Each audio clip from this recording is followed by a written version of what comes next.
Jeffree, how can I help you? Hold on, George. Yes. Oh my God, Jeffree. I want to see. That was a good one. What do you think? I can handle it? But the phone cannot see the camera can't see my They're phone. over there. Cameras over there. Cameras are over there. Yeah. I just showed George meeting an NBA player. I want to see. That's amazing. On the YouTube channel Impaulsive, Jeffree Star shows guests of the show an NBA player Star has allegedly been in touch with. Now, one thing that I want to be clear about is that there are lots of basketball players. There's WNBA basketball players, there's NBA basketball players, and I was tagged in this. But before we get into the whole problematic situation that's right there, did Jeffree Star just out someone to two people that might not have known?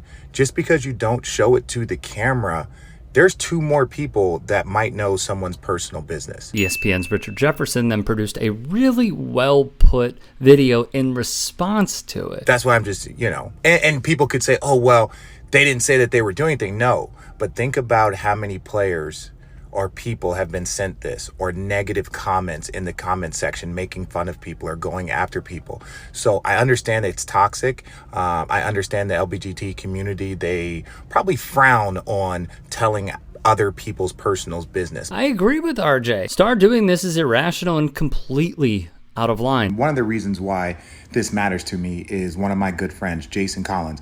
We got drafted together, played together 6 years, went to 2 NBA finals. He was the first openly gay male American athlete that was active. That announcement from Jason Collins, that surprise yesterday, just shatters stereotypes in the macho world of pro sports when he went online in Sports Illustrated on Monday morning. Jason Collins, a 12-year NBA vet who played this past season with the Celtics and Wizards, has become the first active athlete on a major American sports team to announce that he is gay. Collins says in the first-person account, quote, "I want to do the right thing and not hide anymore. I want to march for tolerance, acceptance, and understanding," unquote. Jason Collins is making history with these simple words. I'm a 34-year-old NBA center, I'm black, and I'm gay. And all the emotions stirred up by his announcement were catching up with Collins when I sat down with him in Los Angeles. You always knew you were gay? Yeah, it's I sort of describe it as you know that the sky is blue, but you keep telling yourself that it's red. So you fought it? Yes, in the beginning. I think they call it like the 12 steps. You go through anger, denial, and all. It's just. But when you finally get to that point of acceptance, there's nothing more beautiful, and just allowing yourself to really be happy and be comfortable in your own skin. When I went to bed last night, I didn't care who Jason Collins slept with. When I go to bed tonight, I won't care who Jason Collins sleep with. I'm happy that he gets to be himself. Listen, we've all played with gay players. Everybody works with gay players. I think deep down there's probably everybody got a family member who's gay, depending on how far you want to reach in your family. Kenny talks about it all the time. Us being black, we got to always be for tolerance. I never went through what the great Bill Russell and Kareem Abdul-Jabbar and Jim Brown and all those guys went through. But just thinking about it, it had to be horrific. So we got to always be for tolerance and acceptance. And I know his personal story, and I know how he struggled to come out, and I know why he waited so long in his career. So it is personal to me because one of my closest friends was the first, and I know the difficulties that come with that from knowing his story. So look, I support everybody to live their truth. That's why I felt like that was a little off. For the sports world at the time, this was huge. A huge, huge moment.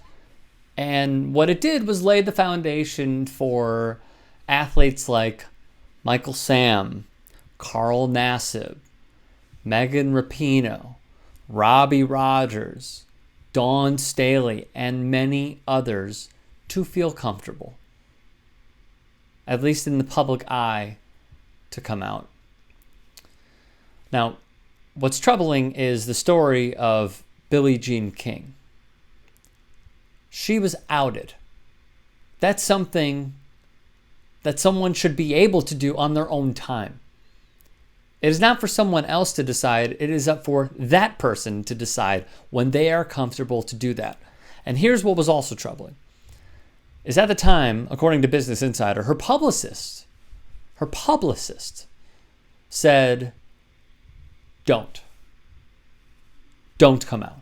It was horrible, King said of being outed in 81. NBC News even confirmed insiders reporting that her lawyer and press rep urged her to not admit to who she truly was. I said, I'm going to do it. I don't care. This is important to me to tell the truth. The one thing my mother always said, to thine own self be true. So what Star is doing here, even if not outing that person, they are sharing intel, precious intel, with other people. And that's why I agree completely with Richard Jefferson here. In the past, Star has used racist language and verbally attacked women of color. In 2017, he posted a video titled Racism, in which he apologized for saying disgusting, vile, nasty, and embarrassing things. In 2018, black beauty guru Jackie Aina addressed Star's pattern of racism and controversy, saying she would never work with him or use his cosmetics. Star attacked Jackie in 2017, saying she did not pay her taxes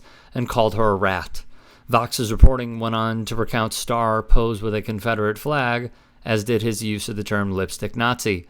As we know, Logan Paul is no saint, which makes him perfect for a starring role in Vince McMahon's WWE. Oh, which, by the way, he just inked a deal to.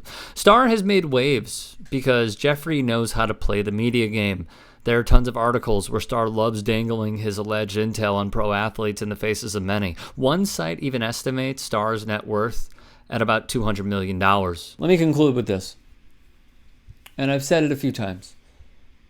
But if that person wants to come out, they should be able to do it on their own accord when they feel like they're comfortable enough to do it. Not even comfortable, when they want to do it. Period. But there is one other thing that I want to make clear. If a pro athlete wanted to make it known that they were hollering at someone like Jeffree Star, we would know. There's a reason why they want to keep this private. And I wish Jeffree would do the same.